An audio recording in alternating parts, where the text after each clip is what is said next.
comprehensive tourism sustainability index similar to the Niti Aayog SDG index to track parameters such as employment generation, carbon footprint, reduction of sanitation and adherence across states.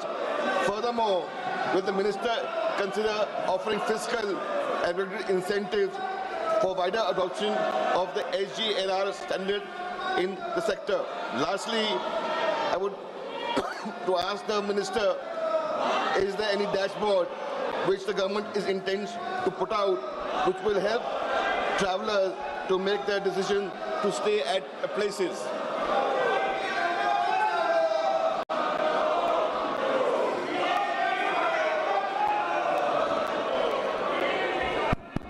माननीय अध्यक्ष महोदय, मैं सम्मानीय सदस्य जिनका एक लंबा अनुभव टूरिज्म सेक्टर को लेकर के है, उन्हें जो प्रश्न आज सदन के पटल पर रखा है, मैं माननीय सदस्य का ऐसे महत्वपूर्ण प्रश्न के लिए आभार और अभिनंदन करता हूं।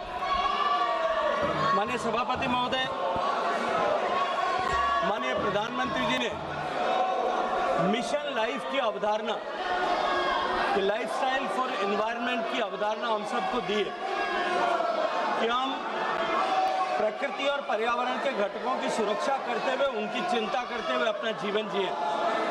उसी अनुक्रम में मिनिस्ट्री ऑफ जल शक्ति के सैनिटेशन डिपार्टमेंट ने, जब मैं उस मंत्रालय में काम कर रहा था, हमने एक इनिशिएटिव लिया था कि टूरिज्म सेक्टर में भी उसको और अधिक सस्टेनेबल बनाने के लिए हमने ग्रीन लीफ रेटिंग की ऐसी व्यवस्था की थी ताकि ऐसे टूरिज्म सेक्टर की ऐसी प्रॉपर्टीज, एसेट्स, होटेलियर्स जो अधिकतम सस्टेनेबल प्रैक्टिसेस को अडेप्ट करते हैं, उनको हम जिस तरह से होटल्स का कैटेगराइजेशन 1 सितारा, 2 सितारा, 3, 4, 5 सितारा में होता है, इसी तरह से सस्टेनेबिलिटी प्रैक्टिसेस के आधार पर उनका कैटेगराइजेशन किया जा सके। और उसका परिणाम ये हुआ कि उसके चलते हुए बहुत सारी सस्टेनेबिलिटी प्रैक्टिसेस को अब होटल्स ने अडेप्ट करना शुरू किया है।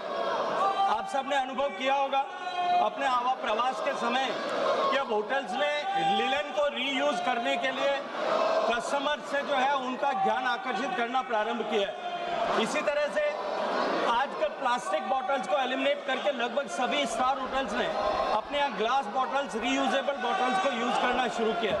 ऐसे अनेक तरह की गुड प्रैक्टिसेस अब जो है होटल्स ने प्रारंभ की है। इसी के साथ साथ में जो डिमांड साइड के साथ साथ डिमांड साइड में भी सप्लाई साइड के साथ साथ में अब सेंस ऑफ अवेयरनेस आए, इसको लेकर के भी हमने एक प्रयास प्रारंभ किया है जहां हमने टूरिस्ट को ज़्यादा एनवायरनमेंट फ्रेंडली और सस्टेनेबल प्रैक्टिसेस को अडेप्ट करे, इस दृष्टिकोण से जागरूक करने के लिए विभिन्न प्रयासों को प्रारंभ किया है। आज उसके भी कुछ स्तर तक परिणाम दिखाई देते हैं। हम राज्य सरकारों के साथ मिलकर के इसको और अधिक नीचे के गहराई तक ले जाने के लिए काम कर रहे हैं। माननीय सदस्य ने डैशबोर्ड बना करके भविष्य में इस तरह से इंसेंटिवाइज करने का सुझाव दिया है। मैं माननीय सदस्य के सुझाव का स्वागत करता हूं। निश्चित रूप से विचार करने के योग्य है। आने वाले समय में हम इसे और अधिक विस्तार प्रदान करने के लिए हमने टूरिस्ट को गाइड करने के लिए टूरिस्ट सस्टेनेबल प्रैक्टिसेस को अडेप्ट करें, इसको लेकर के हमने पर्यावरण मित्र, पर्यटन मित्र और पर्यटन दीदी ऐसी योजनाएं भी प्रारंभ की है जिसमें हम टूरिस्ट को मोर जो है सस्टेनेबिलिटी प्रैक्टिसेस को अडेप्ट करने के लिए जागरूक करें। Sir, I would like to ask the second question. In light of the recent research published by the Nature Communication, which is a research foundation research paper, which finds that India, along with US and China, contribute to 60% increase in tourism-related carbon emission between 2009 to 19.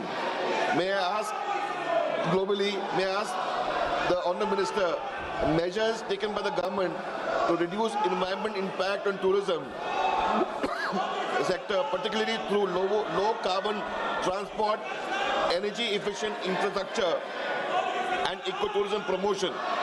Additionally, industry like CAI and EY, Ernst & Young has projected that India will need 61.3 lakh skilled workers in tourism sector by 2036.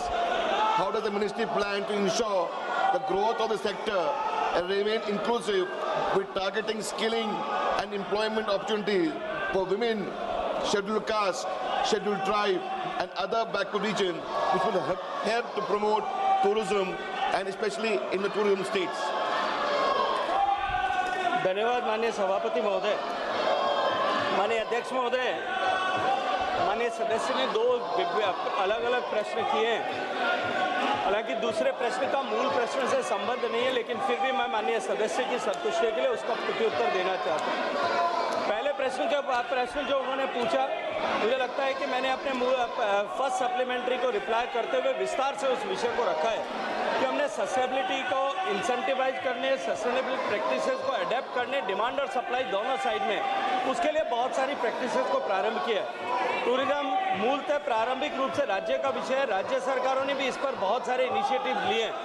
Sikkim ने अपने यहाँ पर जिस तरह से zero plastic की concept के साथ में काम करना शुरू किया है, से बहुत सारे डेस्टिनेशंस में इस तरह के गुड प्रैक्टिसेस को अडेप्ट करने का प्रभाव दिखाई देता है।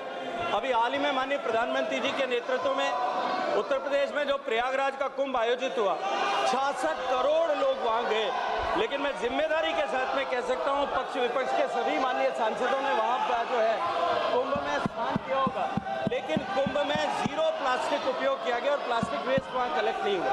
अगर हम सब लोग मिलकर के प्रयास करते हैं, निश्चित रूप से उसका परिणाम आता है। दूसरा, माननीय सदस्य ने एम्प्लॉयमेंट को लेकर के बात किया कि आने वाले समय में जो है स्किल्ड वर्कफोर्स की आवश्यकता पड़ेगी। जिस तरह से माननीय प्रधानमंत्री जी के नेतृत्व में अर्थव्यवस्था आगे बढ़ रही और देश के 30 करोड़ लोग गरीबी की रेखा के बाहर माननीय प्रधानमंत्री जी के द्वारा प्रारंभ की योजनाओं के कारण से निकल पाए, उसके कारण से भारत में टूरिज्म जो है, डोमेस्टिक टूरिज्म बहुत तेजी के साथ में बढ़ा है और हमारे इकोनॉमी की ग्रोथ के साथ में और अधिक विस्तार इसमें होगा। उसको लेकर के सारी दुनिया के लोग ये मानते हैं कि जिस गति के साथ में टूरिज्म बढ़ रहा है, उसके पैरी पास हो हमको स्किल्ड वर्कफोर्स की आवश्यकता पड़ेगी। भारत सरकार अपने इंस्टीट्यूट्स के माध्यम से लोगों को, युवाओं को इस कैरियर हॉस्पिटैलिटी इंडस्ट्री में अडेप्ट करने के लिए प्रेरित करती है और उनको ट्रेन करती है। हमने इसको और इंडस्ट्री फ्रेंडली बनाने के लिए दुनिया की जितनी ग्लोबल बड़ी चेन्स है जो भारत में प्रेजेंस है जिनका, उनके साथ में अपने इंस्टीट्यूट्स को पेयर किया ताकि वो और ज़्यादा इंडस्ट्रियल फ्रेंडली स्किल जो है प्राप्त कर सकें। इसके अलावा बहुत सारे राज्य के विश्वविद्यालय और प्राइवेट विश्वविद्यालय भी इसमें ट्रेनिंग दे रहे हैं। लेकिन मैं ये मानता हूँ कि कोई भी स्किल की ट्रेनिंग जो है वो डिमांड के सापेक्ष, ऑर्गेनिकली उसकी डिमांड के सापेक्ष में ट्रेनिंग फैसिलिटीज़ बढ़ती है। जैसे जैसे ट्रेनिंग फैसिलिटीज़ की आवश्यकता बढ़ेगी, मुझे लगता है सरकार के क्षेत्र में राज्य सरकारों के द्वारा और यूनिवर्सिटीज एकेडमिया के द्वारा इसको एड्रेस करने के स्वाभाविक रूप से प्रयास होंगे। लेकिन निश्चित रूप से मैं ये मानता हूँ कि जिस गति के साथ में भारत में टूरिज्म बढ़ रहा है, आने वाले समय में भारत में टूरिज्म जो है वो एग्रीकल्चर के बाद में सबसे ज़्यादा एम्प्लॉयमेंट का कंट्रीब्यूटर होगा और जो है जिस गति के साथ में हम बढ़ रहे हैं, आने वाले समय में जब भारत की अर्थव्यवस्था माननीय प्रधानमंत्री जी के नेतृत्व में 2047 तक जो अपेक्षित है, वहाँ पहुँचने तक tourism sector global rate of contribution of tourism जो है उसके अनुरूप 10% का कंट्रीब्यूटर बनेगी और निश्चित रूप से बड़े संख्या में लोगों को रोजगार उसके माध्यम से मिलेगा। माननीय सदस्य, क्या आप सदन बाधित करना चाहते हैं? ऑपरेशन सिंदूर पर चर्चा नहीं करना चाहते? नहीं करना चाहते चर्चा? मिस्टर गोगोई और आप सब राजनीतिक दल के लोग आए थे, आपने कहा ऑपरेशन सिंदूर पर चर्चा होनी चाहिए, फिर आप सदन बाधित कर रहे हैं। आखिर सदन आप क्यों नहीं चलने दे रहे? प्रश्नकाल माननीय सदस्यों का सबसे महत्वपूर्ण समय होता है। आखिर देश जानना चाहता है कि आप प्रश्नकाल क्यों स्थगित करना चाहते हैं, क्यों आप प्रश्नकाल के अंदर नियोजित बाधा करना चाहते हैं। माननीय प्रतिपक्ष के नेता, आपके दल के नेताओं को समझाओ, इनको सदन में पर्चे फेंकने के लिए, तख्तियां लाने के लिए नहीं भेजा है। आप प्रश्नकाल नहीं चलाना चाहते? आखिर जवाब दो। देश जानना चाहता है कि आप प्रश्नकाल क्यों नहीं चलाना चाहते? 10 महत्वपूर्ण मंत्रालयों पे आज चर्चा होने वाली है। शिक्षा, पर्यावरण, वित्त, श्रम, ऐसे महत्वपूर्ण विभागों पर चर्चा होना चाहती है।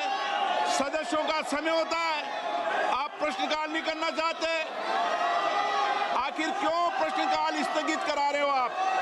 क्यों सदन के अंदर नारेबाजी, तख्तियां, पर्चा फेंक रहे हो? ये सदन के अंदर मर्यादा आपकी?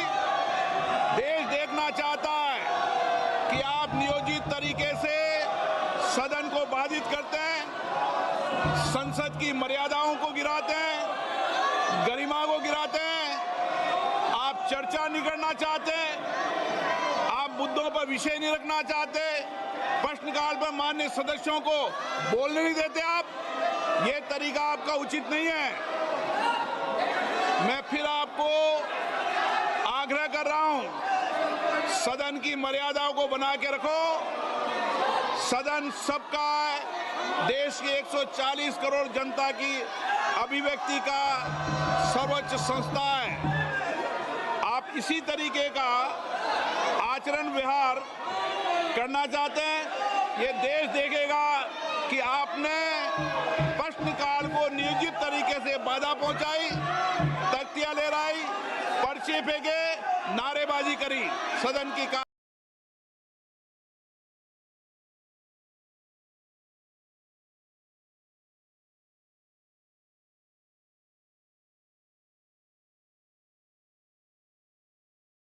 intends to establish a comprehensive tourism sustainability index similar to the Niti Aayog SDG index to track parameters such as employment generation, carbon footprint, reduction of sanitation and adherence across states.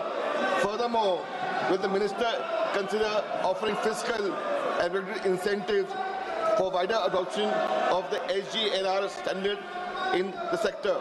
Lastly, I would to ask the minister, is there any dashboard which the government is intends to put out which will help travelers to make their decision to stay at places?